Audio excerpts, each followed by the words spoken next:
مثال کے طور پر سال میں ایک مرتبہ مالک نصاب کے لیے صاحب زکوٰۃ دینا فرض ہے، اسی طرح سے ان قربانی کے دنوں میں، وہ قربانی کے دن صرف 3 ہیں، ایام نحر ان کو کہا جاتا ہے، 10، 11 اور 12 ذی الحجہ کی۔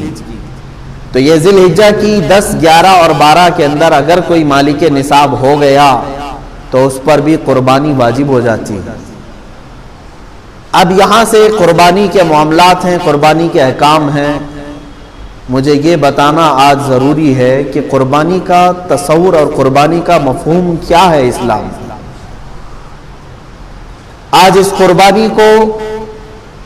ہمارے ہندوستان میں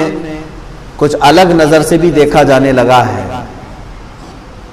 بات در حقیقت قربانی کی نہیں ہے بلکہ تمہاری عبادات کی ہے، یہ تو بہانہ ہے کہ قربانی ہے۔ آج جو حالات ہمیں سننے کو مل رہے ہیں کہ مسلمان لاکھوں جانوروں کو ذبح کرتے ہیں، اس چیز پر پابندی ہونی چاہیے کہ جیوت لائف والے کسی بھی ایک مخلوق کو نہ ذبح کریں، کاٹنے نہ دیں۔ عزیزان گرامی وقار،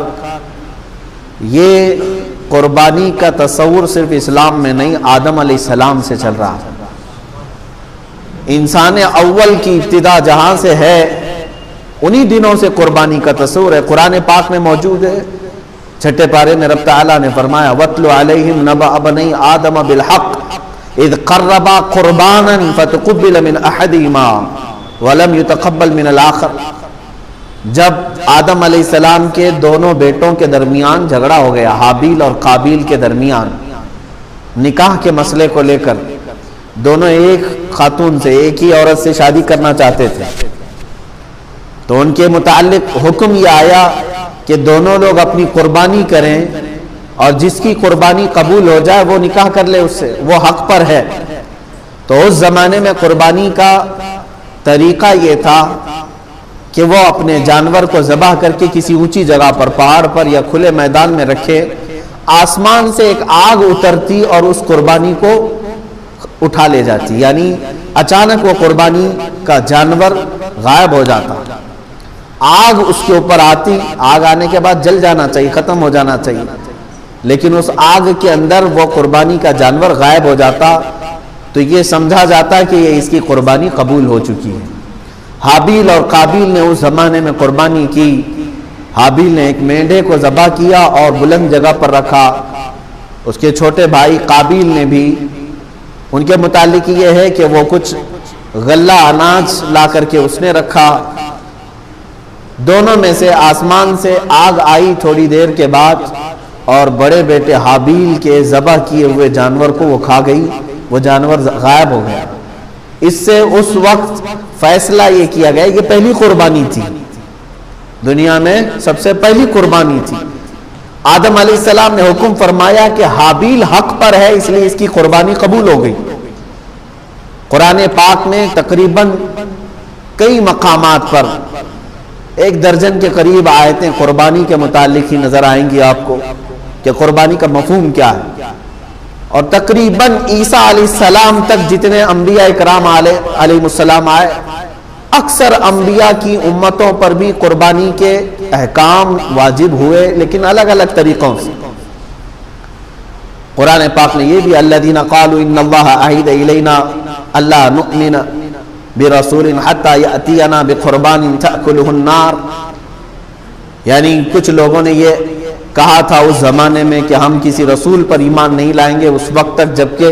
کوئی قربانی آئے، ہم قربانی کریں اور اس کو آگ کھا لے جائے تو ہمیں سمجھ میں آئے گا کہ حق پر کون ہے۔ اس وقت تک یہ معاملات تھے کہ قربانی کو آسمان سے کوئی آگ آتی اور اٹھا لے جاتی اور سمجھ میں آتا کہ اس کی قربانی قبول ہے اور اس کی قربانی رد کر دی گئی۔ اب آپ یہ سوچتے ہوں گے کاش ہمارے اندر بھی ہوتا ایسا، ہم بھی اپنے جانوروں کو ذبح کر کے رکھتے، ہم بیل کو ذبح کر رہے ہیں، بکریوں کو یا پھر اونٹ کو، 3 ہی جانور ہیں ذبح کے لیے قربانی میں، مرغے مرغیوں کی قربانیاں نہیں ہوتی، لیکن ابھی سننے میں آیا ہے کہ جماعت اہل حدیث نے انڈے کی قربانی کو بھی جائز کہا ہے۔ سارے لوگ نہیں ہوں گے، ان میں سے بھی کوئی نرا جاہل ہوگا۔ بہرحال یہ قربانی کے متعلق آپ بھی سوچ رہے ہوں گے کہ پہلے کی امتوں کے لیے قربانی کرتے تھے تو آسمان سے آگ آتی اور اٹھا لے جاتی، کاش ہمارے اس میں بھی ایسا ہوتا، ہم بھی قربانی کرتے اور رکھتے، آسمان سے کوئی چیز آ کے اٹھا لے جاتی تو ہم سب کو بتاتے کہ دیکھو یہ اللہ کی طرف سے آئی ہے اور قربانی ہماری قبول ہے۔ عزیزان گرامی وقار، آپ تصویر کا ایک ہی رخ اپنے طرف سے سوچ رہے ہیں، یہ میرے رب ذوالجلال کا احسان ہے امت مصطفیٰ پر۔ رب ذوالجلال نے امت مصطفیٰ کے عیبوں کو چھپانے کے لیے، اگر میری قربانی قبول نہ ہوتی تو پورے معاشرے میں میرا چہرہ کیا ہوتا؟ اگر آگ آ کر کے فلاں کی قربانی کو لے گئی اور میری چھوڑ گئی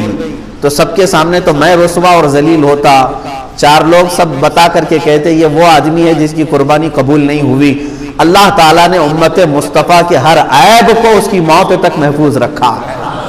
چھپا رکھا ہے۔ قبول ہوئی کہ نہیں ہوئی یہ سب قیامت کے دن بتایا جائے گا، آج معاشرے میں تم سر اونچا کر کے ہی چلو۔ یہ امت مصطفیٰ صلی اللہ علیہ وسلم پر احسان ہے۔ پہلے کے امتوں پر یہ بھی معاملات تھے کہ اگر وہ گناہ کرتے تو فرشتے آ کر ان کے گھر کی چوکھٹ پر لکھ کر چلے جاتے رات کو کہ یہ آدمی نے کل رات یہ گناہ کیا ہے۔ کچھ کی پیشانیوں پر لکھا جاتا تھا کہ یہ فلاں آدمی ہے، اس نے زنا کیا۔ وہ تحریر لے کر کے کس کے سامنے جاتا تھا۔ آج ہزار گناہ ہمارے بھی ہیں لیکن نہ ہماری چوکھٹوں پر لکھے جاتے ہیں اور نہ ہماری پیشانیوں پر۔ رب ذوالجلال نے اس چیز کو محفوظ رکھا ہے، وہ ستار ہے، ہر ایک کی ستر پوشی فرماتا ہے۔ عزیزان گرامی وقار، قربانی کا جو مفہوم اور جو تصور اسلام میں ہے، میں نے آیت کریمہ 17ویں پارے کی یہ تلاوت کی ہے سورۃ الحج میں سے۔ اللہ تعالیٰ نے فرمایا وَالْبُدْنَ جَعَلْنَاهَا لَكُم مِّن شَعَائِرِ اللَّهِ، اور یہ اونٹوں کو یا قربانی کے جانوروں کو ہم نے، اللہ تعالیٰ فرماتا ہے، اللہ کی نشانیوں میں سے ایک نشانی بنائی۔ اب یہاں پر رک کر کے میں کہنا چاہوں گا کہ قربانی کیا ہے، ایک لفظ یاد رکھ لینا، ایک لفظ یاد رکھ لینا،